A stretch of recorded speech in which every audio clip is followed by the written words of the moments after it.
Welcome to Telugu Prabha TV. నేను మీ journalist Rahman. టీమిండియాలో అసలు ఏం జరుగుతోంది?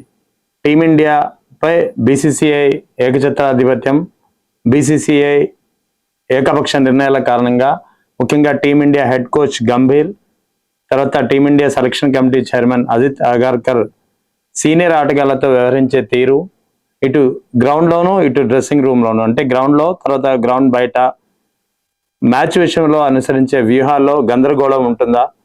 సీనియర్ ఆటగాళ్ల పట్ల అవమానకరంగా ప్రవర్తిస్తున్నారా అంటే నిజంగా అవుననే సమాధానాలు వస్తున్నాయి. అందుకే గత కొంతకాలంగా టీమిండియా రెడ్ బాల్ ఆటకు దూరం అయ్యే పరిస్థితి కనిపిస్తోంది. ఏదైతే టెస్ట్ సిరీస్ క్రికెట్లో ఒక ప్రాణంగా భావిస్తామో అటువంటి టెస్ట్ క్రికెట్లో గతంలో అయితే ఇండియా చాలా ఏకఛత్రాధిపత్యం వహించేది. గత కొద్ది కాలం క్రితం అయితే రెండు సార్లు టెస్ట్ వరల్డ్ ఛాంపియన్షిప్ ఫైనల్ కూడా ఆడిన పరిస్థితి ఇండియాకు ఉంది. అయితే గత కొద్ది కాలంగా ముఖ్యంగా ఒక ఏడాది కాలం చూసుకుంటే టీమిండియా రెడ్ బాల్లో ఒక్క సిరీస్ కూడా గెలవని పరిస్థితి. గతంలో ఆస్ట్రేలియాతో సిరీస్ ఓడిపోయింది. తాజాగా దక్షిణాఫ్రికాతో టెస్ట్ సిరీస్ని 2-0తో కోల్పోయిన పరిస్థితి. అయితే నిన్న వన్డే ఇంటర్నేషనల్ ఇదే సౌత్ ఆఫ్రికాతో టీమిండియాతో జరిగిన వన్డేలో టీమిండియా 17 పరుగుల తేడాతో విజయం సాధించిన తరువాత జరిగినటువంటి పరిణామాలు, ముఖ్యంగా డ్రెస్సింగ్ రూమ్లో జరిగినటువంటి పరిణామాల నేపథ్యంలో గంభీర్ ఏకపక్ష నిర్ణయాలు, గంభీర్ సీనియర్ ఆటగాళ్లతో ప్రవర్తించే తీరుపై మరోసారి విమర్శలు పెద్ద ఎత్తున వస్తున్నాయి. ముఖ్యంగా వీటన్నిటికీ చెక్ పెట్టేందుకే బీసీసీఐ ఇటు గంభీర్ అగార్కర్లకు సమన్లు పంపి అత్యవసర సమావేశం ఏర్పాటు చేస్తున్నట్టు తెలుస్తోంది. ముఖ్యంగా ఈ సమావేశంలో విరాట్ కోహ్లీ, రోహిత్ శర్మలు కూడా పాల్గొనవచ్చని సమాచారం. అయితే విరాట్ కోహ్లీ, రోహిత్ శర్మ ఎవరినైతే ఏ ఇద్దరితో అయితే గంభీర్కు చాలా కాలంగా పడటం లేదో, చాలా కాలంగా గంభీర్ ఇద్దరితో విభేదాల మధ్య ఉన్నారో అటువంటి గంభీర్ కారణంగా రోహిత్ ఇటు విరాట్ కోహ్లీ ఇద్దరు దూరంగా ఉంటూ వస్తున్నారు.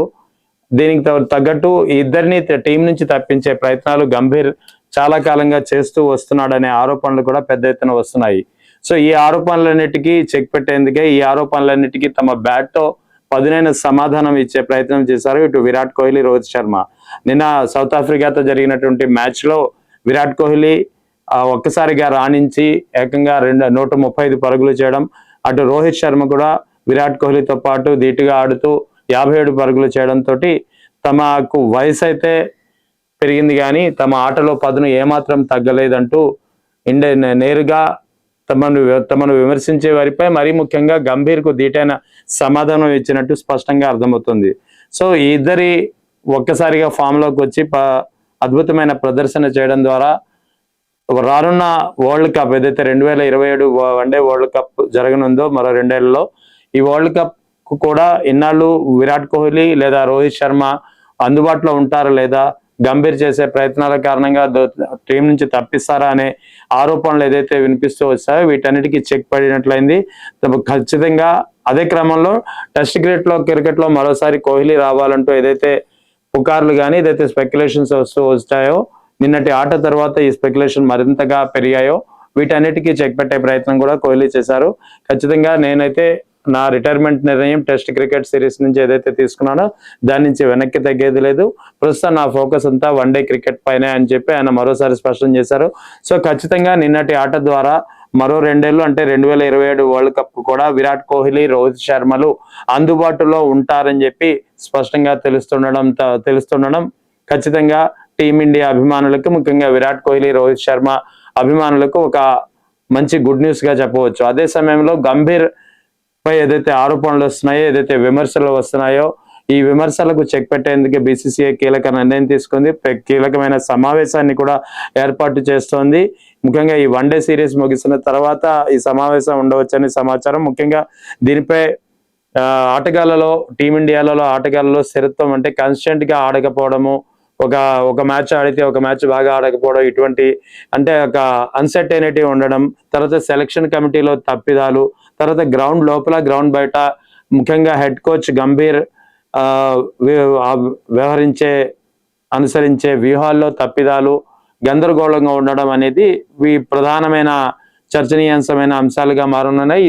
ఈ సమావేశంలో ప్రధానంగా చర్చకు రానున్నాయి.